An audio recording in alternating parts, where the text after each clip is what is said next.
What's up, everybody? It's Matt Johnson. We're back with another episode of Real Estate Uncensored. This is the place where you get actionable ideas, insight, and inspiration to turn your real estate career into a life of freedom and become the rock star agent in your market.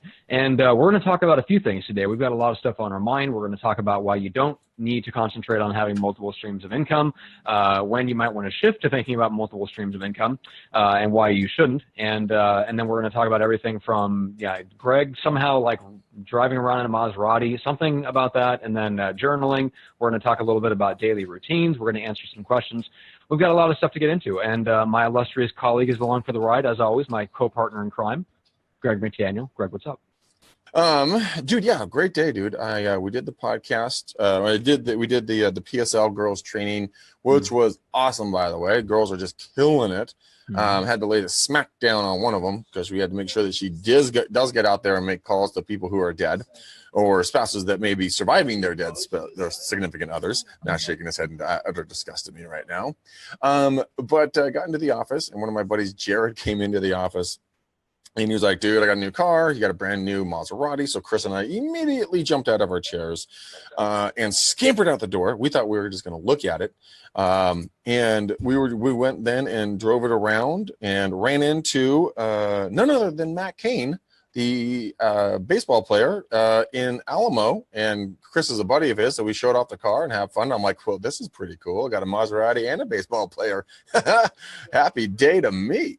But it was a lot of fun, man. Jared is an absolute hoot, the guy who got the car, and we were playing with it. Chris and I were kids on Christmas, dude. We were like pushing every button, flooring it up the on-ramp, plastering ourselves to the seats. It was like an amusement ride that cost a shit ton of money, and it was way cooler than an amusement ride. So much fun. Oh my god, that's cool. Yeah. All right. But so yeah. Yes. Huh? Well, this post caught my eye, and it's from a guy named Aaron. I don't know who he is. It's someone that I'm connected to on Facebook, I believe, and it brought up a very interesting point that I wanted to touch on here real quick. It says, average millionaires have 7 streams of income. We have 3, and ownership in a 4th company that'll be performing in the next year. How many streams do you have? So, Greg, first of all, how many streams of income do you have? 1,000. I mean... Let's be honest here. It really, I have, let's see, 1, 2, 3, and soon to be 4. Okay. How many do you have, Matt? I would say about the same. The podcast business, all the stuff that we do on the back end of the podcast, the stake I have in the business with Elite Real Estate Systems with Jeff Cohn, and then the stuff that I'm doing with Aaron. So I would say the downside to this is that if you get too far off course, like if you really focus on developing multiple streams of income at the same time, it gets very hard to focus deeply on any one thing and get it really successful.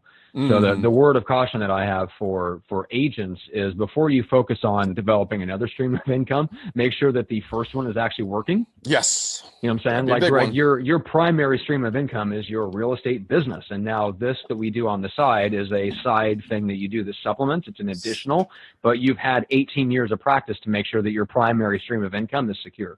Yeah, it's our side hustle, homie. You know? Yes, it is.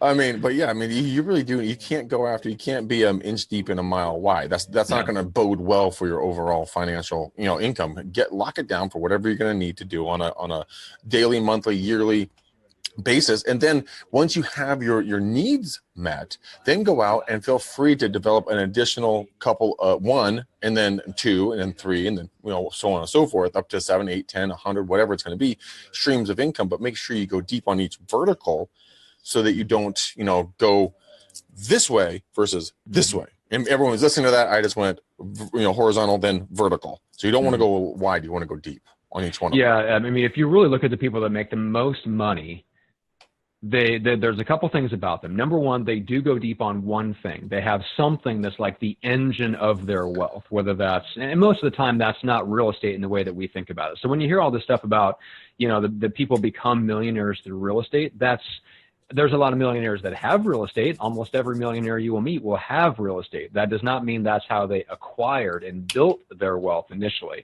It could be part of it. I mean, for guys like Arnold Schwarzenegger, it's definitely part of it. But for a lot of guys, most self-made millionaires build their wealth through their business, and then they get into real estate to preserve it. That's a completely different thing from building wealth through real estate.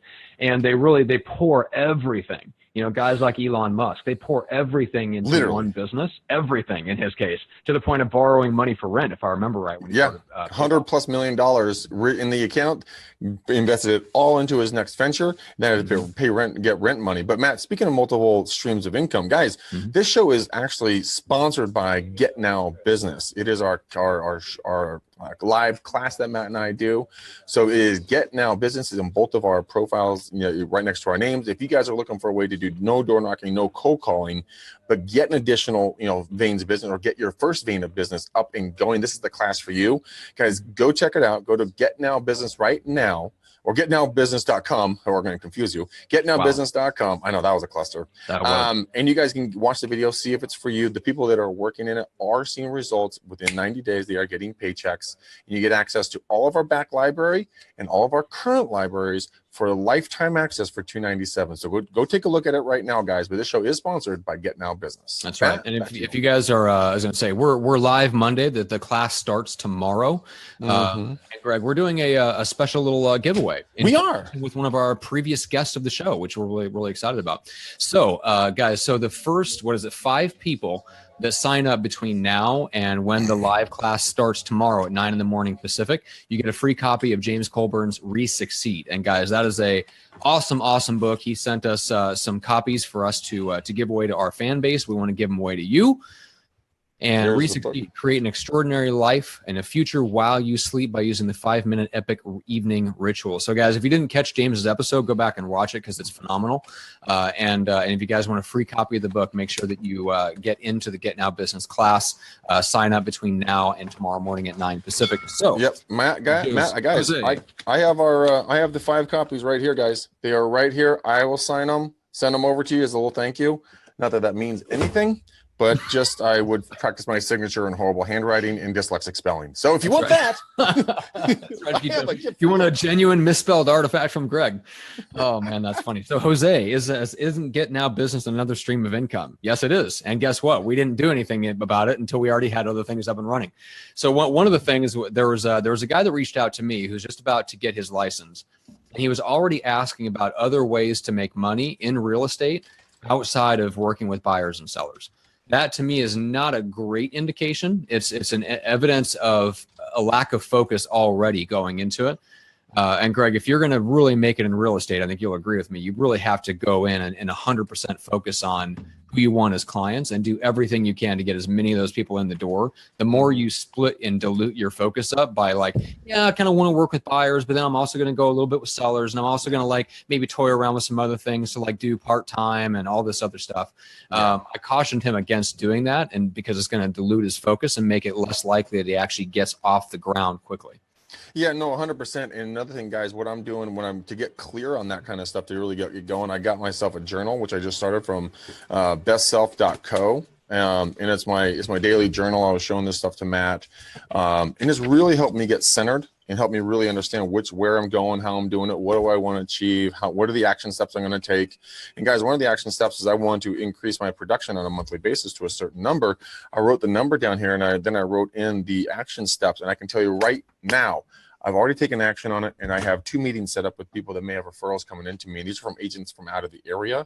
So it's incredible to understand, Matt. So if you want to have different, different streams of income, one, you need to understand where the fuck you're getting your money now, okay? Right. Where you want to go, how you're going to get there, who's going to support you, what's your timeline, different actionable items, what are your daily learns, what are your daily affirmations. This book right here is $31, guys. I do not make a damn dime off this company. I'll tell you one thing. I am so excited to write in this thing every single morning to get clarity on which direction to go. So if you want more income streams, write it down in something and be accountable to somebody. That is one of the biggest things you can possibly do, because if you're not accountable to anybody, you know, like if you want to get your chubby butt in the gym and lose the pesky 10 pounds, that's me. Then you need to be accountable to somebody to make it happen. So like Lily was with me this weekend, and she and I would wake up on, we woke up on Saturday and Sunday and on Monday morning. And every day that girl dragged my butt to the gym, and I was not willing to go, but I was accountable to her. So I got my chubby butt jiggly, all jiggly in there, and did my workouts. I don't want to have to do the truffle shuffle anymore. Oh, the truffle shuffle. Do it. All right. Let's cover a quick question. Alex Arroyo says, this is from the LGSO group. When circle prospecting a neighborhood on Just Solds, what's one of the better voicemails to drop? Appreciate it and hope you're all killing it, which I'm sure they are. Wait, say it again. So what are the best voicemails to drop when? Mm-hmm. When you're calling around Just Solds. Oh, okay. Well, he's doing exactly what you do. Okay, so I'm going to give two different answers here. One of them is the one I've been doing for a long period of time. And don't give me the astounded look. I know that's usually my move, is I'm going to give you two different answers. And Greg's like, oh, God. Oh, Christ. Matt's going to keep blabbering on, blah, blah, blah, blah, blah, blah, blah. You're doing this. I need to do this. Shush. But so this is what it is, guys. I've been doing a lot of the messages traditionally word like this. Hey, this is Greg McDaniel with the McDaniel Callahan Real Estate Team. I'm doing a couple of outbound calls today. The reason I'm calling is the fact that one of your neighbors just sold. They actually sold for whatever the amount of the price of the home. Try to use percentages. You know, it sold for 103% of the listing price in just 12 days. You know, the neighborhood is smoking hot. I was wondering if you folks might be thinking about making a move and taking advantage of these prices, or if you know of anyone. Please give me a call back if you have any questions or thoughts. Give my number, and we go from there. Now, Matt, one of our fellow admin, because you and I are both admin on the LGSO site, he was doing some calls, and I was watching him do his calls. He did something uniquely different, which I thought was incredibly cool. What he did on his voicemail was this. Hey, Matt, it's Greg. Give me a call. Thanks. Bye. Click. And I'm like, oh, my God. Or if we were doing it on the messengers, like, hey, it's Greg. Give me a call when you get a chance. Thanks. Here's my number, 925-915-1978. Bye. And then I sit there, I'm like, holy criminy. It's like the greatest thing ever, because they're going to be like, oh, shit, who's Greg? Oh, son of a bitch. Okay, hold on a second. Hey, Greg, what's going on, man? It's blah, blah, blah. Hey, blah, blah, blah. You know, and you can go into it, but you get a live body on the phone. You get a lot of callbacks. People ask me all the time, do I get callbacks from my calls? Yes, I do. But imagine trying with this type of message. So those are my two answers, man. I like it. Interesting. Very, very interesting. So the way that we were talking about this on Friday a little bit, the way that I look at voicemails is just leaving a positive impression. But if you can leave a voicemail like that actually gets callbacks, and you don't get angry callbacks where it undercuts the whole reason you're calling. And so you just got to be prepared for when they call back. You better be on your game and get to the point quickly. And it better be something that they actually care about. So if it's just sold, make sure it's sold, hopefully over asking price. And within, a certain number of days. So the easiest just solds to call around are when you have a hot seller's market and things are flying off the shelves, which is most markets right now. So it should be relatively easy. So I just wanted to throw that out there. When they call back, you better be ready. So Nancy has a question. My first expired that I've been staying in contact with said she'll list with me. Excited but crazy scared, since it's a very unique lake property. Let's go over kind of how to market a property like that, because Greg, you deal with this. You take some unique type of properties in the Bay Area. Some of them are just standard, 3-bed, 3-bath, whatever. But then you've got like horse properties and other things that have unique aspects of it. So if you have like a unique property like that, where it has an incredible feature, it's a lake property, it's a golf property, it's a horse property, whatever the case is, what are some of the things that you guys would do to market that? Oh, man. Well, number one, we'd go in and get professional photos done. We'd get drone shots, flyovers done, without a doubt. We would definitely do live video. You were talking about on your live video today, Matt, that, the study was done that, Facebook live videos get a 25% bigger increase of connectivity and interaction. Yep. So you'd want to do an interview with the homeowner, talk about the different qualities and features of the property if they're open to it. You would want to get some professional video done of the property on the interior, get it obviously staged, and definitely, instead of highlighting maybe the front of the house, highlight the special feature on some of your marketing. Like we have a property right now selling for about 5 million. We're not built. It is 5 million. And he does high end backyards, like pools and just really cool entertainment backyards, right? And he uses his backyard as the showcase. So his backyard is tricked out. And hold on, I'll show you. Okay. Ugh. Choking myself here. So this is the postcard that we did. We highlighted a specific feature of it. So this is our postcard, right? But what we did is we highlighted the pool instead of the front of the house. And this card got us from a $5 million home, got us a listing call for a $10 million home. So it is incredible. But yes, I would definitely hone in on that wholeheartedly so that one, the seller feels acknowledged for their money and whatever else that they put into the property, like we understand the quality, right? And number two, it makes you stand out from the herd. Everybody can put a fucking photo at the front of the house. How many people can put just a bitchin' pool like that thing with a fire pit and all kinds of stuff? That's sexy. This sex sells, man, and this is sexy. Yeah, it's real estate sex. It's really. That's terrible. Oh my God. That is funny though. It's true. But yeah, it's funny. I mean, I see just from, oh man, how do I put this delicately? For the stories that I hear from Kristen working at a local brokerage, which for the sake of what I'm about to say will remain nameless.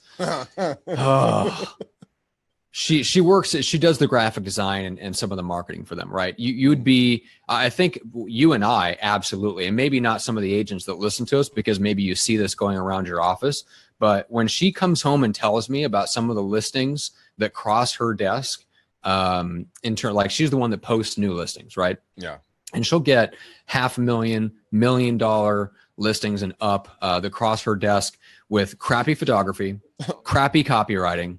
As in, like literally the agent has decided that I'm going to make a 5-figure commission on this, but it's not worth me cranking out a few $100 to have anyone other than my iPhone take the pictures on this listing.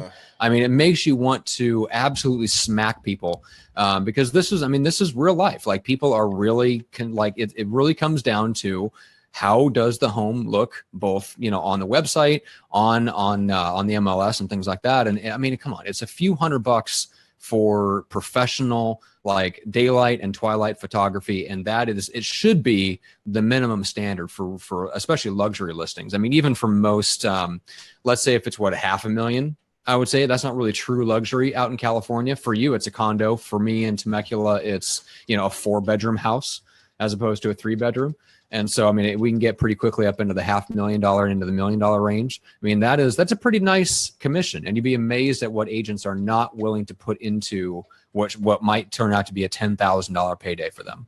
Oh, way more than that. I mean, absolutely. But it's because they're looking at dimes when they're missing the dollars. They're like, well, I don't want to spend it. It's a little expensive. Like, dude, get your bitch ass over there. Hire someone to take some freaking professional photographs and some videos, because you not only will you be able to make that homeowner happy and have that home sell sooner, you can also put it in your quiver, as something to use in your next high-end listing that you're going to get from talking with these people that run in the same crowds. So they're going to make you look different. Because if everyone's using, just their freaking iPhones, yes, they do shoot with a good resolution, but they're not at the resolution that you need for that type of a property. Well, and it's not even so much a resolution. The idea that an amateur non-photographer has the eye to pick out exactly where to take the camera angle, like where to position the camera. I mean, I guarantee you could hand a professional photographer your iPhone 7 and they would completely bitch slap you with the pictures that they're able to take with your exact equipment versus the pictures that you can take.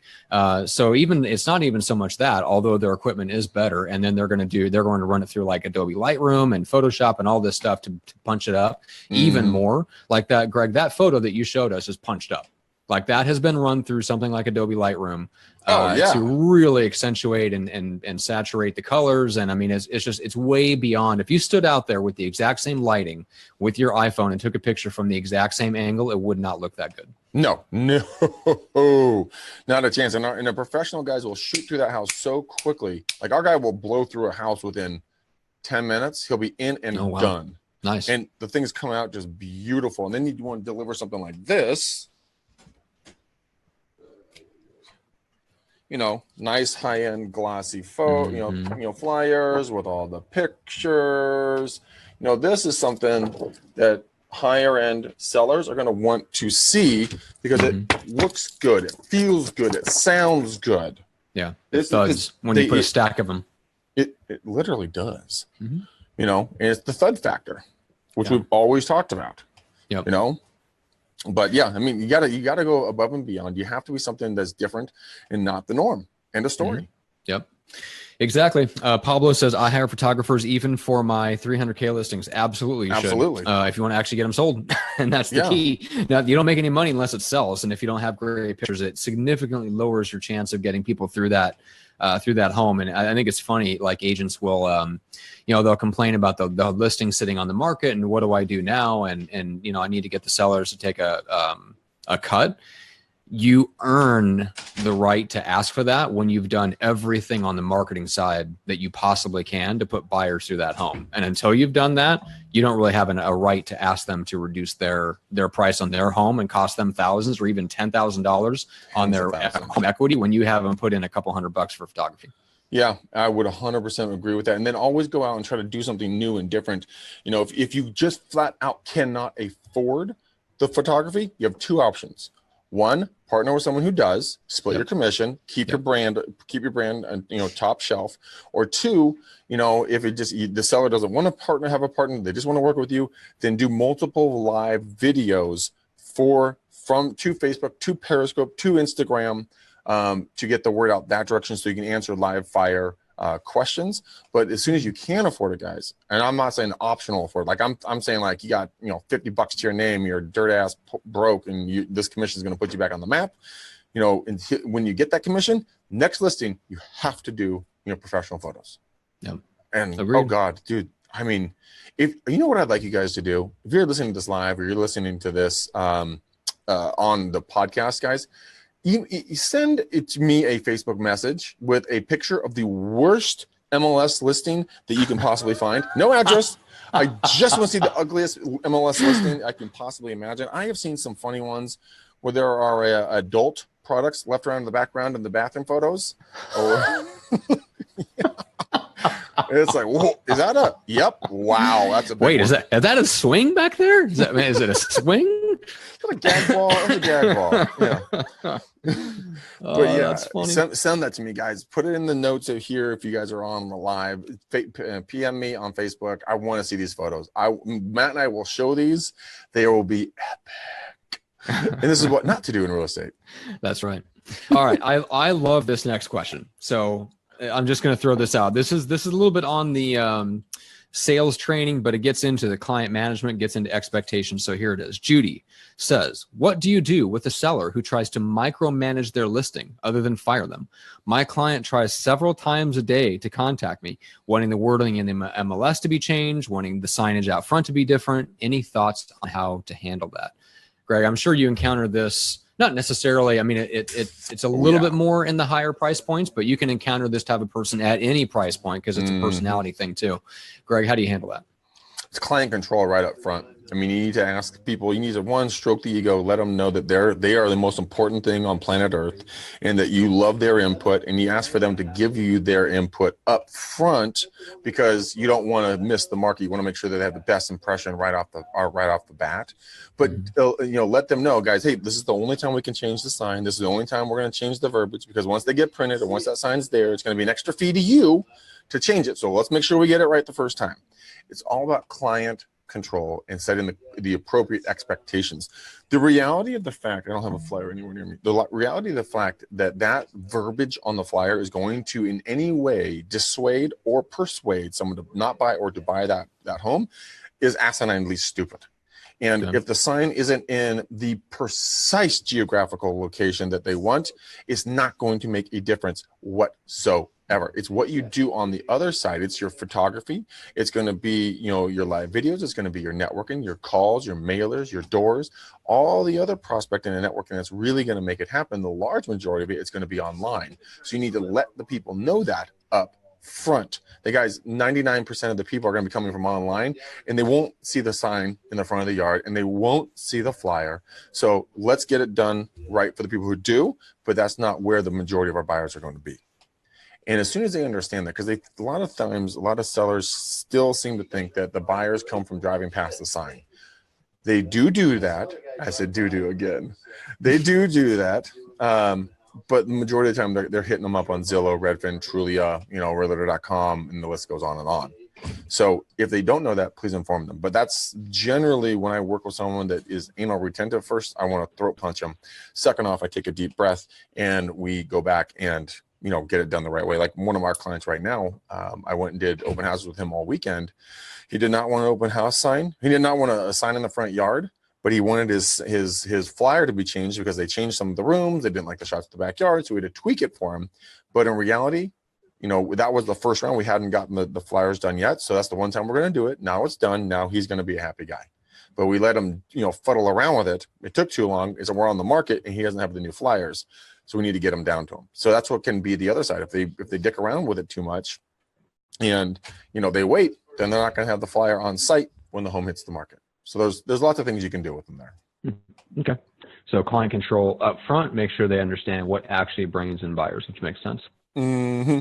Yeah. Okay. They would. When there's someone that tells you they are looking casually for a home. Wyatt, what a player. Knuckles to you, homeboy.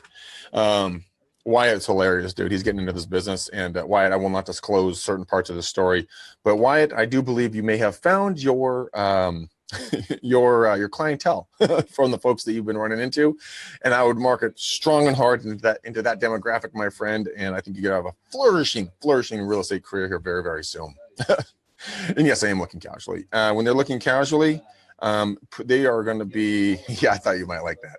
That means you understand what their pain point is. What's their reason for buying? What's their timeline for buying? Have they even spoken to a lender for buying? And then if they're really just going to be tire kickers, okay, you need to understand. You need to touch them about once every other week. Just hi, how are you? Touching base. Do not spend a lot of time with them. They are what I call ask holes. Mm-hmm. They're an ask hole.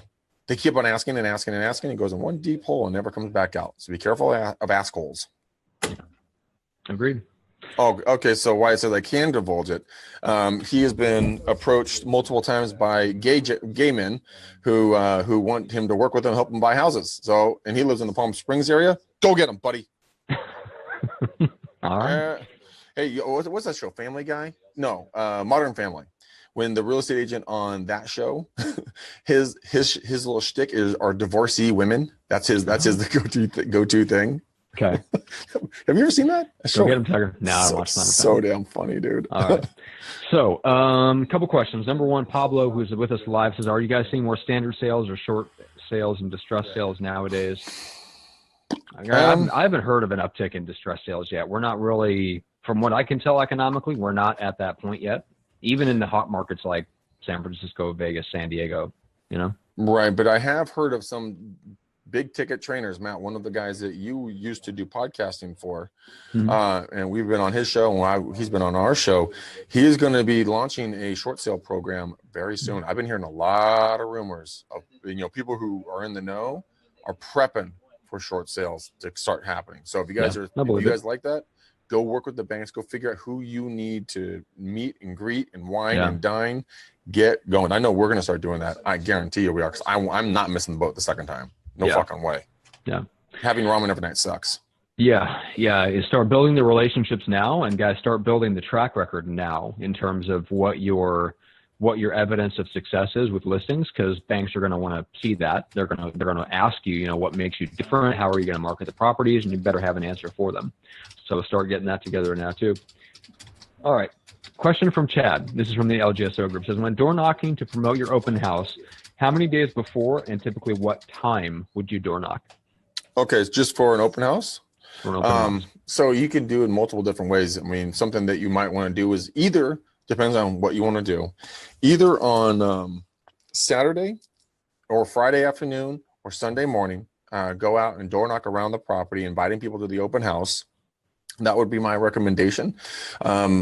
If you want to do it maybe like this, if you want to do it maybe on a Monday and then do it again on a Friday or a Saturday as a re-invite, as a reminder, You could do that. You might get people a little irritated at you. I wouldn't do it twice, but it's just I don't know. Maybe it would do well for you, but the most effective would be on a Saturday. Come on by and be like, hey, it's Greg McDaniel, the McDaniel Callan Real Estate Team. Hey, we're having an open house tomorrow from 1 to 4 over here at 123 Main Street. But I'm coming by and personally inviting you guys to a neighbors only open house. It's going from 12 till 1, and we're gonna have a few snacks there, snacks and some drinks. So if you guys want to come on by, please do. Love to show you the house. You guys can be a nosy neighbor. Big old smile. You give them your information, and you get the blank out. So that's what you can do, and just to get the neighborhood up and going and excited about it. I didn't do it in Livermore because my clients actually asked me not to do it, so I did not. But we did get a lot of folks that were coming by, and there were a lot of open houses. So I hope that helped out. Matt, what do you think? What would you do if you back in the Dizzle day when you were a fledgling? Never did open houses. I told people they didn't work, and we didn't do them. Oh, yeah. Now I wasn't in California at the time, so in Omaha. Open houses were, they were declining back then. I don't know what the state of them is now. I know that Jeff Cohn's team uses them to an extent, but even at that point, it's still for two main purposes. Number one, to generate buyer leads, and number two, to keep the seller happy just by doing something that they think works. But even at that point, with the odds of a buyer coming through an open house and buying that house, 3%. If I remember right, it was 3%. 3%. Yeah. Yep. Yeah. So, and that's what I told people. I'm like, we don't do stuff that doesn't work. The bottom line is we would rather do things that do work to generate buyers and have people come through our home. So we don't do buyers, open houses and stuff like that. Nowadays, if I was doing them, I would just do it to make the seller happy and to generate buyer leads. And I would put other agents, like younger agents, and partner with them and put them in the open house. Yeah. There's it does work for that. Mm-hmm. There's a lot of agents out there that are seasoned, maybe getting back in the business. Maybe some of you guys are listening right now. This gives you an opportunity to go out and get listing or open house opportunities. Go to the top agent in your company or the second top, but don't go to the middle guys. Okay, they're going to want to keep their stuff to themselves. The top agent's going to have too much business for them to hold open houses all the time. Go and ask them if you can hold the open houses for them on Saturday and Sundays, or if they're going to hold it on Sunday, ask if you can hold it open on Saturday. And then promote the shit out of it and tell them what you're going to do. You're going to run Facebook Lives. You're going to do this. You're going to do that. You're going to door knock. You're going to call. Make it so that the listing agent can't refuse. When someone comes to us and says, hey, can I hold one of your listings? This is what I'm going to do. And they break it down and then give us a breakdown of what they're going to do after the open house. We're like, sure. Yeah. By all means, please go have fun. Yeah. Yeah. Because there's enough business out there for everyone. And it's not like the listing agent shouldn't be afraid of you in any way, shape, or form. You have the listing, for God's sake. That's not going anywhere. They're just looking to pick up buyers. And if you're getting the listing, I bet you probably don't like working with buyers all that much. So win-win for everybody all the way across the board. Mm. And you get a weekend off. Aaron Brogan has a good question. What do you think about agent-only opens for higher-end houses, like broker opens? Oh, yeah, they're great. That's the one that you definitely need to do. Broker opens are absolutely. Have your lender, have your insurance guy or gal, have someone cater that food. It's going to cost you 50, 60, maybe $100 for the food. And if you not too many people show up, great. You got dinner for the next week. Especially bachelors like me. But I'm like, oh, snacks. Okay. But that's what I would do. Make it special and fun. A lot of places outside of California, they put balloons up, they put all kinds of stuff up to really attract people. So just go all out on it. How's that for you, dude? I like it. Yeah, it's so what's the deal with California? Can you not put up balloons in most places in your area? And yeah, of course you can. We just don't see them a lot here. Really? I looked at banners, like those custom banners, Matt, that you see at like 10 like feet the ones tall. that kind of stand up and then they're like almost like a flag. You see them at trade shows too. Yeah, dude. They're like $200, guys. That's not bad. You could get one you can stab into the front yard, or you can get one with a stand for like $200 or something, and put it out in front of your house. So even if everybody's blind as a bat and they miss everything, they're not going to miss a 10 or 12 foot fucking sign that says open house. Okay. Come on in. Something like that. Interesting. No balloons in my primary zip and only one open house sign. Fuck, Paul, that sucks, dude. Sorry. No bueno on that. Man, hi, Charlotte. Charlotte says hello. Hi, Charlotte. All right. Nathan has a good, let's get to Isaac's comment first. One veteran agent recommended not to hold open houses in high price points. His argument was that buyers in that price range are too sophisticated and usually look online and have an agent already. What say you, Greg? The agent's a fucking moron. This is why. look, just because someone has money that makes them more intelligent, which means they've done something from the grassroots for most of the time, bootstrapped and made their way in life. So they want to get in, they want to look around, they want to see the upgrades, they understand hustle and grind. So if you're out there doing the online and the offline game, why would they hate on you? They wouldn't. Just because they're sophisticated, they're going to find you online, but then they'll come look at the house. So, I mean, a lot of the times in our areas, $1, $2, $3, $4, $5 million homes, guys, they find us online, then they take their happy asses to the open house to take a look at it, because they're just like you and me. They want to look at the house. They want to check it out. They want to kind of go in and more or less, air quotes, feel the house. So how does it vibe feel? How does the flow feel? Because you only get so much from photos. You got to see the house.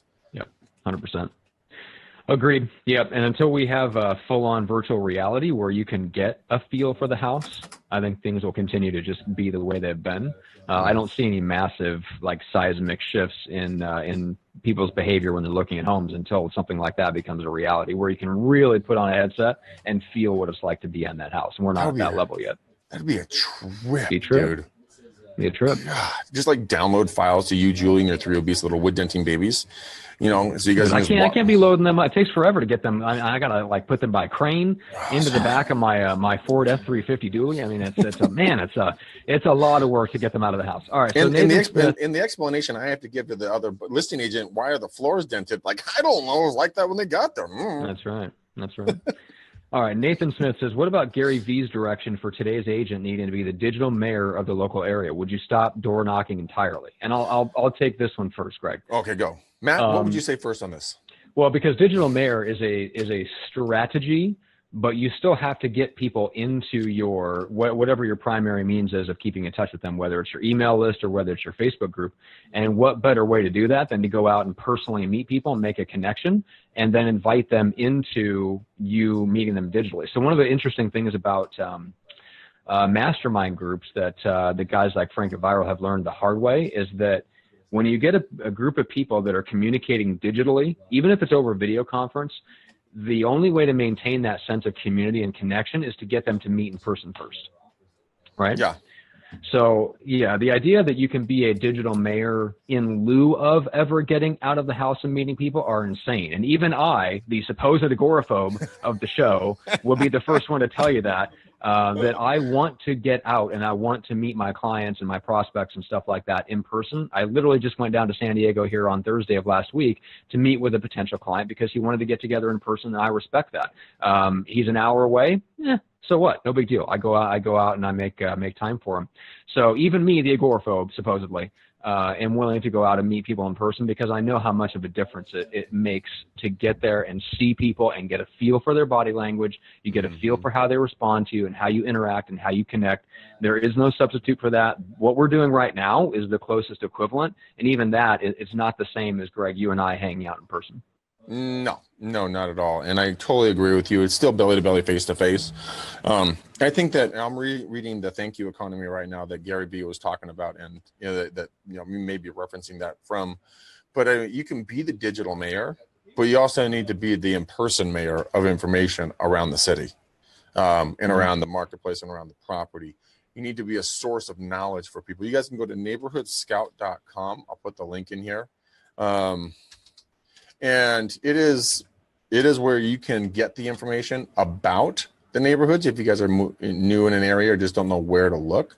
This is a resource I use all the time. Here, I'll paste it right here. For all of you guys on iTunes and Stitcher right now, just go to neighborhoodscout.com, like a Boy Scout, Neighborhood Scout, and then type in your zip code, and it'll pop up all kinds of really cool information. It'll outline the master area, and then they'll have sub markets in that master market, which you can click on, and we can do a whole show just on that site, Matt.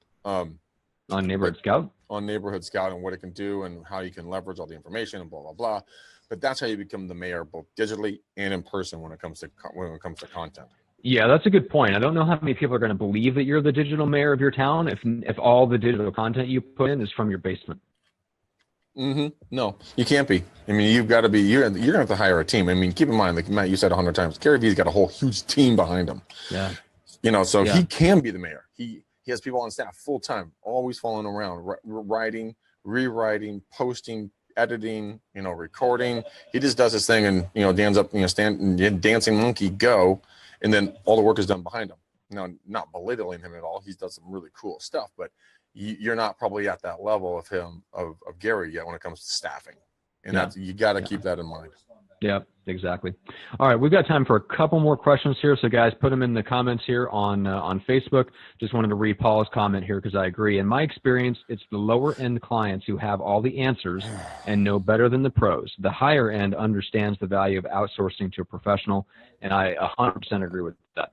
The people that are genuinely upper middle class and wealthy will have a team of people, and if you can get into that echelon, I think they are more likely to respect you and respect your opinion, assuming you're actually credible and have good opinions to share.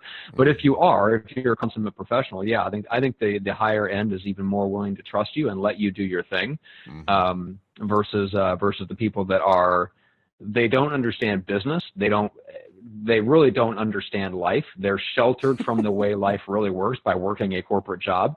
And they tend to take advice from other people that are in their social circle who also are sheltered from life and don't know how things really work.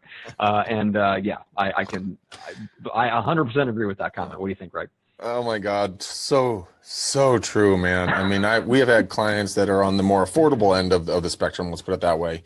And they nitpick the living shit out of us. And then we have people that have $2, $3, $4, $5 million listings that are like, it's cool, dude. We trust you. Like, well, this is a breath of fresh air. Thank you very much. I mean, like I talked to, we had a client that was in the lower tier of of pricing. Right. And dude, it was just nonstop. Like, text, call. And then repeat the text and repeat the calling about everything. And then we have people on the 1, 2, 3 plus $1 million homes, and they're just like so fast. Man, it was such a good check. And the check was not even worth the headache. Yeah, exactly. It's like you just want to take the check and shred it, or buy something. You just buy a whole load of cookies and vodka with it, just to make up for the experience. Just see you sitting on your couch, playing with your belly button, picking lint out of it, eating cookies, double fisting vodka and cookies. Drowning your sorrows away. Exactly. All right. Another question. Jennifer, this is from the LGSO group, says, just called and expired, and the answers was, circumstances changed. It's a vacation rental, and we're keeping the house. So the question is, should I keep this prospect on my list, and how do you handle it?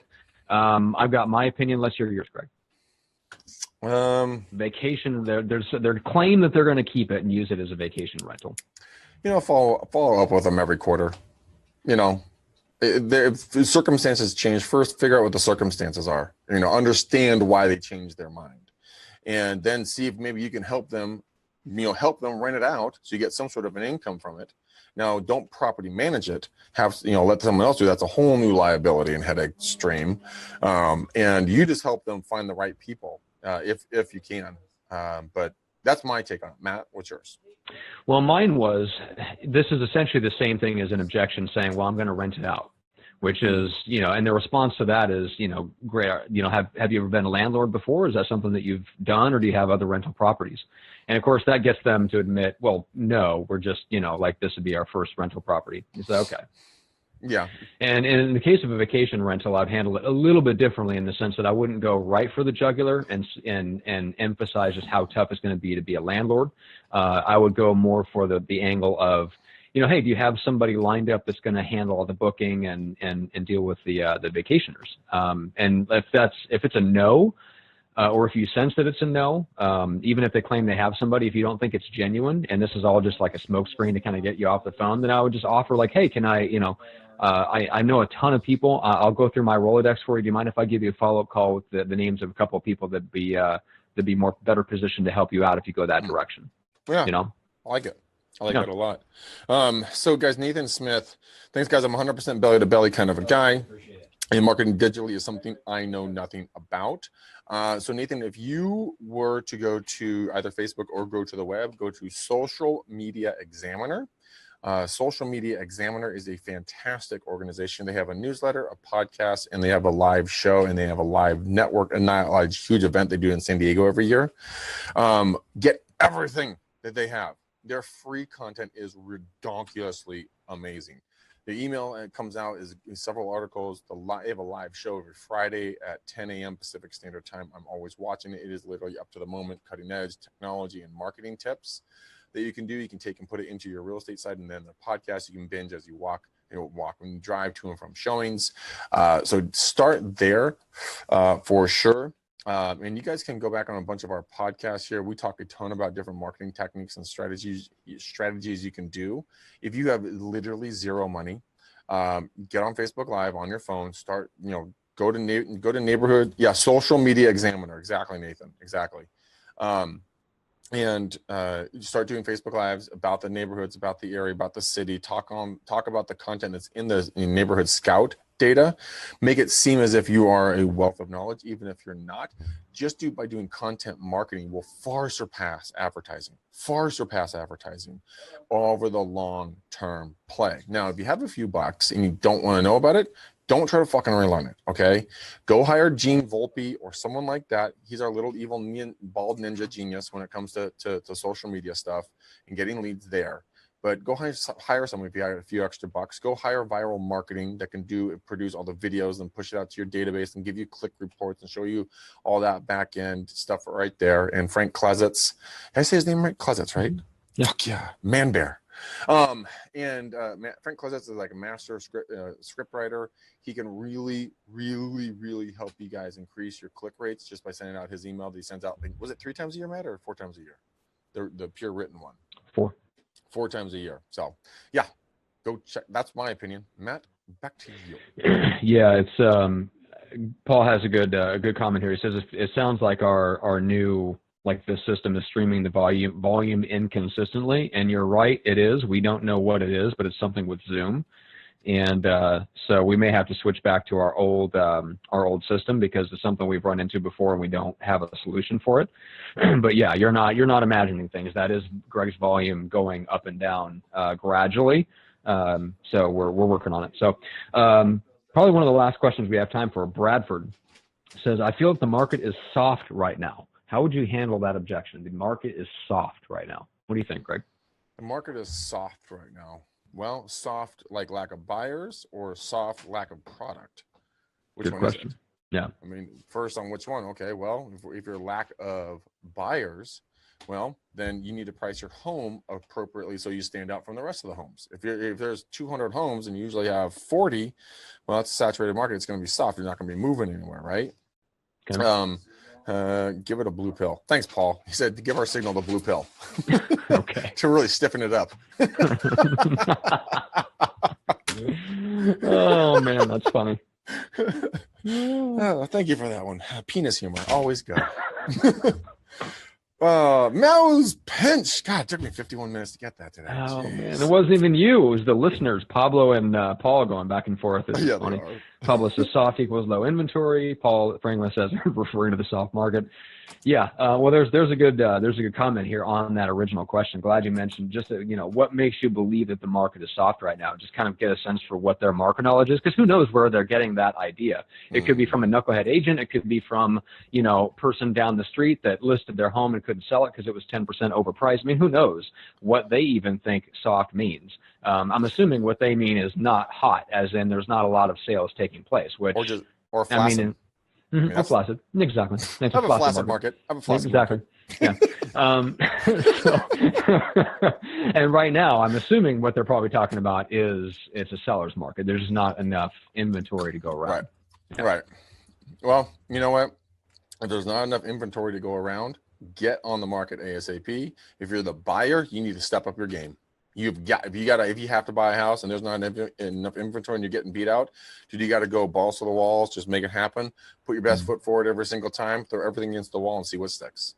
I mean, really, or just pump the brakes and go rent for a little while.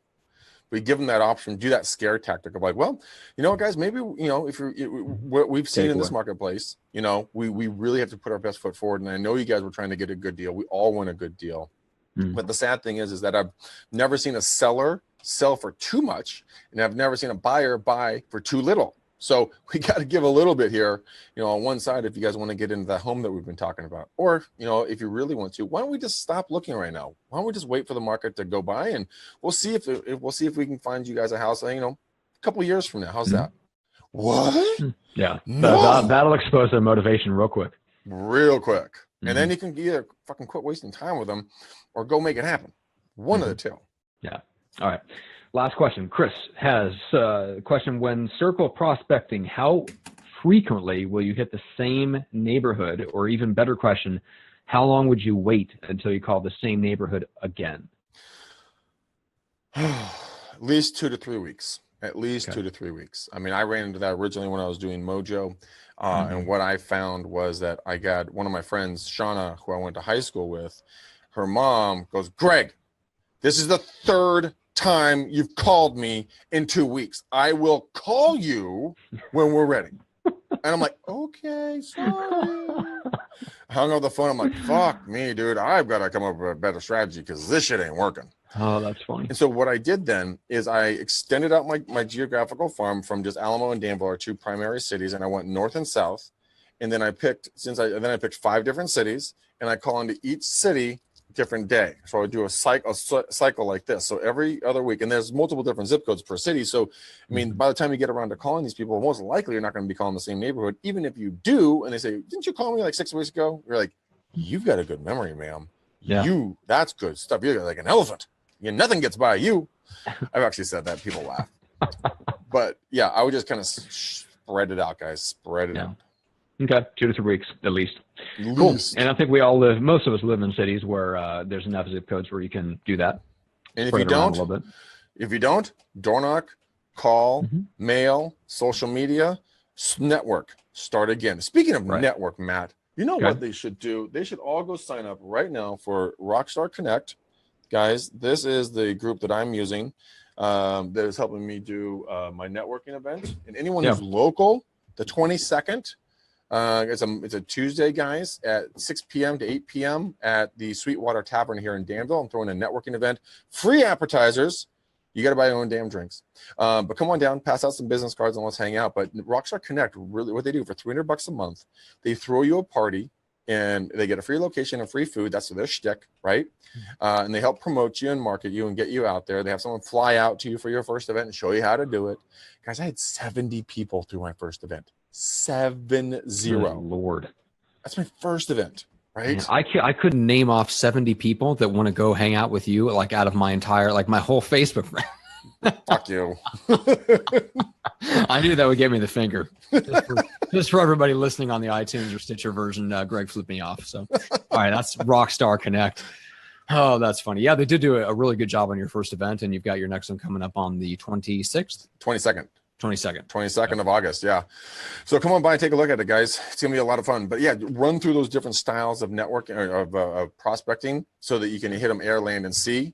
If you have more if you're geographically challenged, let's put it that way. Right. Okay, cool. And if you're geographically challenged, just give your marketplace the blue pill. Exactly. Thank you, Paul. Oh my God. That's funny. Okay. So first of all, before we wrap up, getnowbusiness.com, go there. The first 5 people to sign up between now, the sound of my voice going out on Facebook on Monday, August 7th, between now and when the class starts tomorrow morning, August 8th at 9 a.m. Pacific, those 5 people, the first 5 people to sign up in the next, 12 hours or something like that? Yeah, give or take. Will get their own copy of Re-Succeed by James Colburn, who's been on the show before, the 5-minute epic evening ritual. Great book, great concept for that. So it's going to be super helpful for you. You will get that book copy signed by Greg, apparently, in his horrible dyslexic writing, which I can't wait to see that go out. But anyway, so you get that plus all the good stuff of Get Now Business. Yeah, guys, it's gonna be a shit show on a good day, but I want to make sure I can send this over to you guys right now. So here's Re-Succeed. Here's the book. I have 5 of them sitting right next to me in my hot little hands. So these are going to be going out to 5 lucky folks. James is awesome, but these 5 are going out to you guys.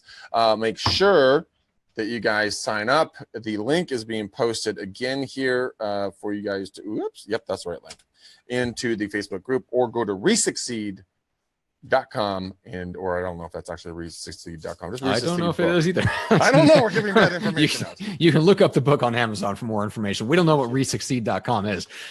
We make no make no guarantees of what's there. But anyway, so go to getnowbusiness.com. That's the course. It's a 4-week live course where we teach a simple 4-step marketing plan to put commissions in your pocket in the next 90 days with zero cold calling, zero door knocking, no crazy marketing budget. So it's all about how to strategically go after and build your inner and outer circles to the point where you can find the people that have a connection to you, and B, have an actual need for what it is that you do. Always a good thing. Yes, you never want to be wasting your time talking to people that have no connection and no need for what you do. So we're teaching you how to zero in essentially and target those people, and how to turn your inner circle into a referral generation army that knows exactly who you work with and exactly what you do for them and why you're so good, so that they can be keeping an eye out for you for referrals. Those are just that's one example of one of the things that we teach in Get Now Business. It's essentially a complete marketing system.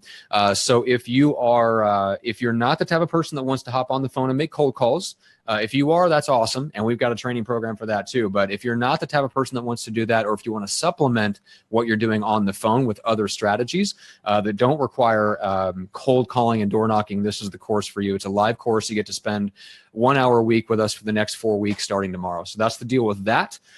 Make sure to follow us both on Facebook. Do not friend request us. That's very important. You will not be accepted, sadly. Make sure to follow us. Make sure to turn on live notifications on Greg's profile so you know when the show is going live. That is also very, very important. And other than that, man, YouTube, iTunes, Stitcher, make sure to subscribe to the show. That way you get the latest episodes. That's where to get them. Greg, anything else? Yeah, guys, we are going to be coming out with new incentives for you guys. If you guys don't like to read, or you're like me, you just can't read a damn thing because you're a dyslexic motherfucker, the book probably isn't the best option for you. But you know what? We're going to have additional opportunities for you guys, maybe cash incentives if you guys might like it, or some access to some products or some other opportunities. But you guys, we are going to bring more value to you than you can possibly imagine. So sign up for Get Now Business right now, or next time you guys have a chance. But Matt, I'm going to try to turn this damn thing off. I just don't know what the fuck to do. So we're going to see what happens, how this works, guys. So until next time, peace out, ninjas. We gone.